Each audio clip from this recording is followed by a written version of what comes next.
Over the last decade, we've charted Russian propaganda efforts to affect elections here in the U.S. and overseas. Those multi-layered campaigns are also a key part of the Russian war against Ukraine. Russian President Vladimir Putin tries to portray himself and Russia as defenders of Christian and so-called traditional values. And as special correspondent Simon Ostrovsky tells us, those arguments have found an eager audience within certain sectors of American politics.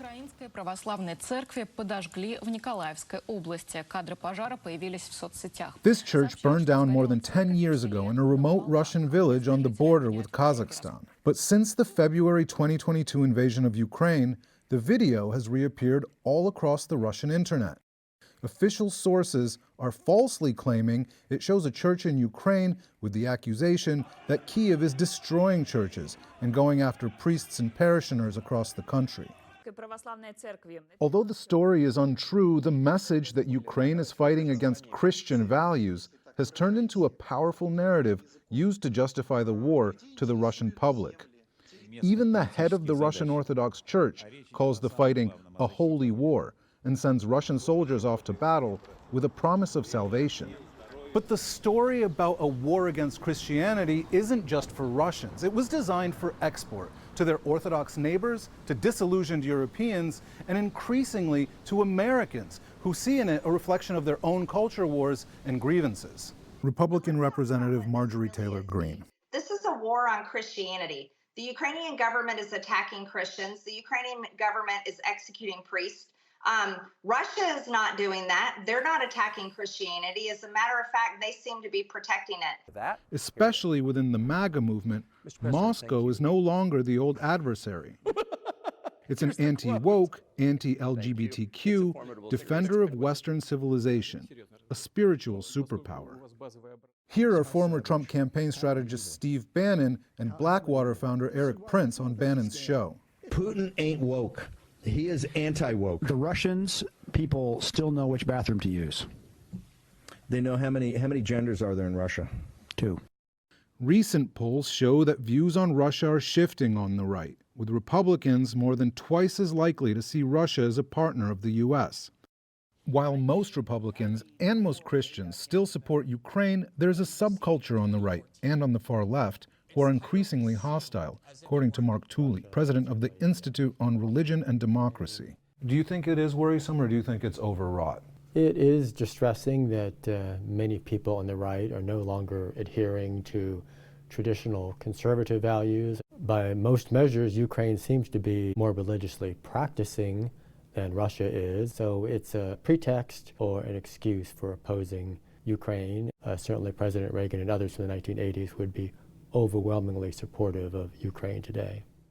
Here's one of Russia's most prolific propagandists, Vladimir Solovyov, interviewing notorious American conspiracy theorist Alex Jones. They don't believe in God. How can you believe in God and be for LGBTQ plus minus divide on something? LGBT is shit.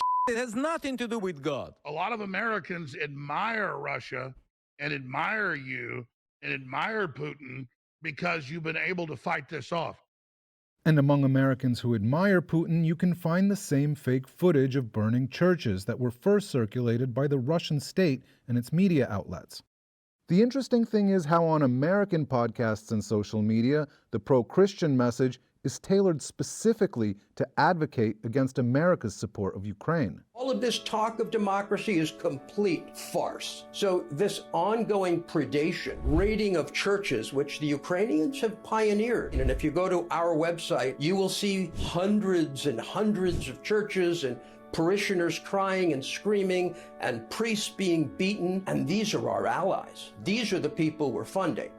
Canadian-American lawyer Robert Amsterdam has repeatedly made false claims about Ukrainians burning churches. He says President Volodymyr Zelensky, who is Jewish, is personally waging a war against Christians. He doesn't mention that Zelensky's wife is Ukrainian Orthodox or that the couple has baptized both of their children in the faith. One of Amsterdam's clients is the branch of the Ukrainian Orthodox Church which has been accused of maintaining close ties with Russia. Last year, it was ordered to merge with the Independent Orthodox Church of Ukraine by a controversial law that went into effect this May. Catherine Kilitis from the Institute of Orthodox Christian Studies says the law was motivated by legitimate national security concerns. And while the legislation may arguably have gone too far, it's been widely misrepresented by voices like Amsterdam to American audiences.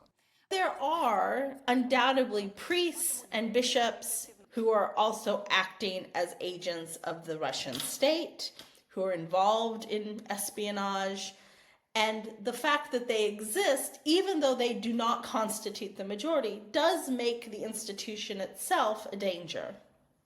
Russia is selling a spiritual war in order to win a geopolitical one. The fiction that Russia is a haven for white, straight, church-going families is smoothing the way for discussions about lifting sanctions on Russia and cutting off aid to Ukraine. And in the polarized echo chambers of America's culture wars, that story is converting many.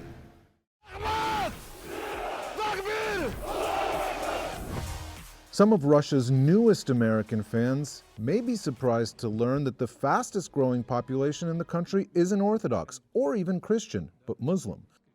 And despite the church's central role in politics and foreign policy, last year the actual percentage of Orthodox believers hit a 20-year low, with less than 1% of the population attending Christmas services.